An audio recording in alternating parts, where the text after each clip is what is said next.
Within the MCU, the concept of the multiverse has been explored, I would say, a lot at this point. We've got several titles that directly deal with this, of course, including the Loki of season 1 and soon to be season 2. We've got the titular Multiverse of Madness with Doctor Strange's sequel, and we even explore the multiverse in another Spider-Man movie, Spider-Man No Way Home. But Sony's take on the multiverse might just be the best yet. I feel like what this film does that is so much more evocative to represent the difference of the multiverse is the benefit of having this be in animation.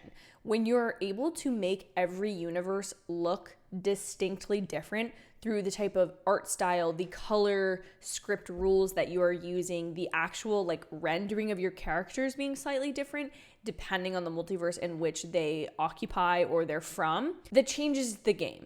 Additionally, for the first time, I feel like we are kind of explained, at least from one character's perspective in this film, how the multiverse exists. What are the things that potentially have to happen in every iteration of the universe? What are things that don't really add up between any of them? Consistencies, inconsistencies, and where do these points meet? That is explored in this movie. Now, that might make it seem like it's a little bit of an exposition dump, but Across the Spider-Verse is nothing like an exposition dump. In fact, it's quite the opposite. It is the epitome of showing you a story, quite literally, because it's animation, showing you a story as it unfolds and taking you along for the ride and feeding you the appropriate information at the appropriate points in time. Into the Spider-Verse took people's breath away with its visual style, with its unique animation look, as well as the way in which the characters were rendered, appeared, and the colors of the film. As much as the superhero genre and Marvel specifically gets a lot of slack for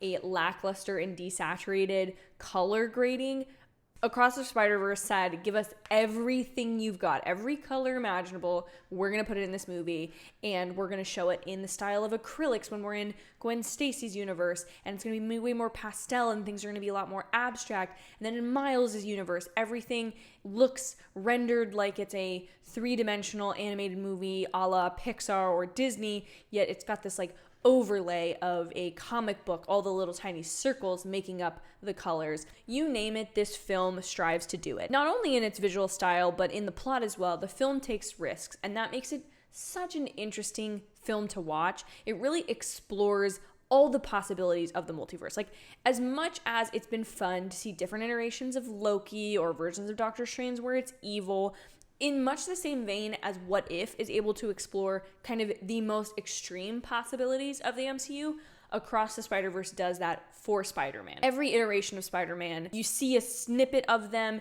you get really great references in this movie, which any hardcore fan of Spider-Man will appreciate. It's really just a Spider-Man movie made for people that love the character, love the dilemmas and the things that make this character unique from other superheroes, a element of youth, an element of loss, of grief, of tragedy, things like that. This film explores that all so well. And what is at the core of the film, and why I loved it so much, is an ethical dilemma. I'm not going to get too far into what this is because then I might be wading into spoiler territory. But let's just say, much like Guardians Volume 3, Across the Spider-Verse has its central plot and central conflict hinging on the idea of an ethical dilemma, one that feels pretty integral to who Spider-Man's character is. Do you serve the most amount of people or the people that mean the most to you? Kind of a typical trolley problem.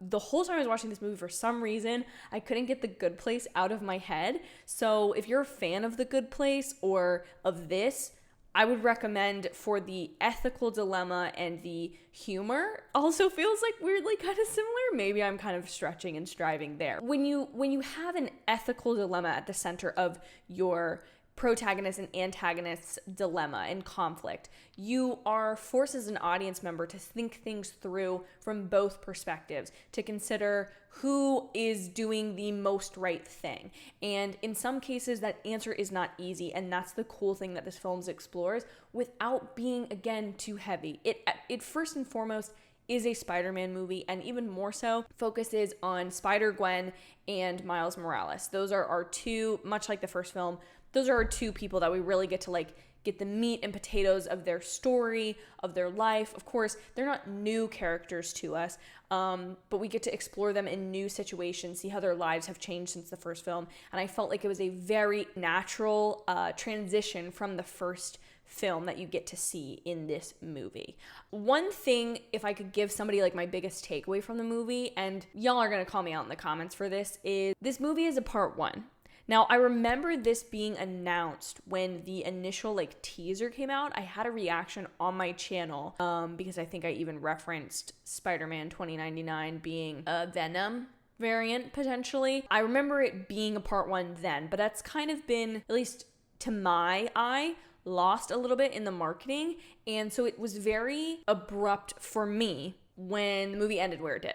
I'm not saying that it's bad. I don't think a wrong choice was made. I just think I would have had that initial better reaction the second the movie ended, because immediately I realized what was going on, and then I was like, oh, okay, that's still a great movie. Like, I still had a really good time exploring this. For anyone who may not be aware of that, I do want to kind of put that forth, because I do think that's something that, like, I remember watching Dune, and had I known that that was just a part one, I think I might have had a slightly different immediate reaction to the film. Again, nothing that's going to overall affect your feelings and opinions of the movie, because I really do think it stands alone in a strong way. I just think, like, good information to know. Every frame of this film radiates a love of Spider-Man. You can just tell that all the actors contributing their voices to this film, all the animators working tirelessly over different frames of animation in the film, everyone just has such a love for Spider-Man.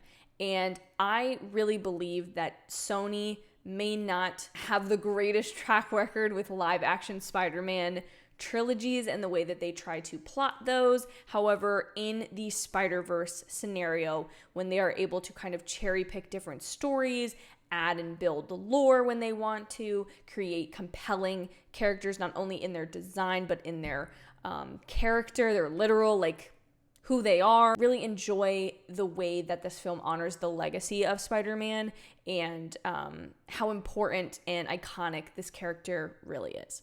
So those are my quick little spoiler-free thoughts on Across the Spider-Verse. Please let me know in the comments down below your thoughts on the film. I can't wait for you all to see it. It's just such a really fun time, and it feels like the kickoff to a lot of really great summer movies. So I'm excited to hear your thoughts. Have an absolutely amazing day, and I'll see y'all in my next video. Bye, everyone.